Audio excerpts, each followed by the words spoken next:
Aujourd'hui, je voulais vous parler du rapport entre pharmacien et toxicomane. Pour ma part, j'ai plusieurs années d'expérience en matière de substitution, que ce soit pour du Subutex ou de la méthadone. J'ai fréquenté beaucoup de pharmacies dans de nombreuses villes et à des stades de traitement très différents, que ce soit en pleine galère ou en étant tout à fait stabilisé depuis pas mal de temps. Je pense donc avoir une certaine légitimité pour parler de ce rapport si particulier qui nous lie à ces chers pharmaciens. Tout le monde s'en contrefout, mais faut savoir que c'est jamais simple pour un mec comme moi de trouver un pharmacien qui fasse son boulot correctement. Je parle même pas du fait qu'il soit sympa, mais simplement qu'il me considère comme n'importe lequel de ses clients. Parce que j'ai remarqué qu'en général, les pharmaciens ils se méfient vachement des toxicomanes, même si ça se voit pas sur leur front. Ils partent souvent du postulat qu'on va systématiquement chercher à les arnaquer, à mentir, à faire fuir leurs clients. Bref, pour de nombreux pharmaciens, les toxicomanes c'est la chienlit, une race de sous-êtres humains, comme des rebuts de la société qui ne méritent ni respect ni considération parce que bon, faut pas déconner, ils l'ont bien cherché après tout. Lorsqu'on est en début de traitement ou lorsqu'on change de ville, la première galère, c'est souvent de trouver une pharmacie qui va accepter de nous filer notre prescription. Ça peut paraître con, à première vue on pourrait croire que c'est leur métier, mais en fait c'est pas si simple que ça peut même être très compliqué parfois. J'ai souvent remarqué qu'immédiatement après que le pharmacien ait lu mon ordonnance, il se crée un rapport de pouvoir complètement merdique entre lui et moi. Alors pour éviter de me faire rembarrer avec des faux arguments du type non non nous on fait pas ce genre de prescription, alors juste sur ce point, je tiens quand même à préciser que n'importe quelle pharmacie peut commander les médicaments qu'elle veut avec des livreurs attitrés qui passent même parfois plusieurs fois par jour si nécessaire. Pour éviter de me faire virer comme une merde donc, je passe souvent la porte en marchant sur des œufs. Disons que je vais essayer d'être plus poli que d'habitude, souriant, aimable, à tel point que j'ai parfois l'impression de jouer un rôle dans un théâtre, simplement pour renvoyer une image qui s'éloignera le plus possible du cliché du toxicomane incapable d'aligner deux mots sans baver. Et si j'ai la malchance d'être fatigué, stressé ou simplement pas dans un bon jour, je sais d'avance que ça risque d'être compliqué pour moi. Passé cette première étape, le contact est pris, on a trouvé un pharmacien qui accepte dans sa plus grande bonté de nous servir, c'est super. Ensuite, il faudra souvent des semaines, des mois, voire parfois des années avant d'être considéré comme un client avant tout. Parce que parfois, je me demande vraiment pourquoi c'est si compliqué d'obtenir mes médocs alors que j'ai une ordonnance valable, que j'ai toujours été réglo et que j'ai jamais posé de problème à qui que ce soit. J'ai parfois l'impression que le pharmacien prend le rôle du médecin en remettant en cause tel ou tel changement dans ma prescription et profite du moindre petit détail pour me faire chier. Je prie pour que le médecin n'ait pas fait une petite erreur dans la date, l'intitulé, le mode d'administration ou je ne sais quoi encore, sinon c'est parti pour perdre un temps considérable en justifications inutiles et dans le pire des cas, c'est même retour à la case départ. Pour tout vous dire, j'ai même pris l'habitude de vérifier l'ordonnance avant de quitter le cabinet du médecin et de le faire rectifier quand c'est nécessaire, parce qu'on n'est jamais trop prudent avec les pharmaciens.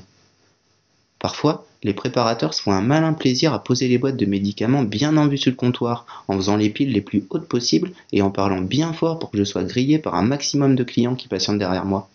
Je pense que ça doit les faire kiffer de nous afficher devant leur clientèle, comme s'il fallait qu'ils nous fassent payer d'une manière ou d'une autre le fait d'avoir été acceptés chez eux. Du genre, on vous a gentiment accepté, alors laissez-nous jouer au Lego avec vos boîtes de méta, sinon dehors.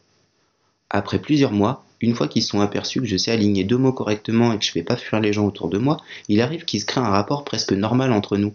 Je dis presque parce que je ressens souvent comme une sorte de condescendance qui vient régulièrement polluer la relation. J'ai déjà entendu des trucs du style vous méritez de vous en sortir. Ou vous, au moins, vous n'êtes pas comme les autres. Comme s'il y avait deux types de toxicomanes, les gentils et les méchants, les propres et les sales, les cons et les intelligents. Enfin, vous voyez le truc quoi. C'est marrant parce que la grande majorité des gens que je fréquente ou que j'ai fréquentés par le passé, ils sont comme moi, bien loin des clichés du toxico rampant dans un caniveau pour se faire un taquet avec une seringue moitié rouillée remplie de subus dégueulasses. Bon alors je dis pas que la toxicomanie peut pas aboutir à des ruptures sociales importantes, mais je dis juste que c'est pas toujours le cas. Et de toute façon, inséré socialement ou pas, je peux pas m'empêcher de penser que le pharmacien n'est ni médecin, ni psy, et encore moins flic, alors pourquoi ils se contenteraient pas simplement de faire leur job correctement, de considérer tous leurs clients de la même manière, au lieu de les mettre dans des cases qui ne sont bonnes qu'à stigmatiser davantage une population qui galère déjà pas mal. Parfois, je m'amuse à penser qu'ils sont peut-être un peu frustrés de ne pas avoir réussi des études de médecin, qui sont devenus pharmaciens par défaut et qui déchargent leur loose sur nous par paresse intellectuelle. En 15 années de toxicomanie, j'ai des tonnes d'anecdotes complètement hallucinantes à raconter. Je me rappelle par exemple de cette fois où après un déménagement j'ai atterri dans un petit village de campagne.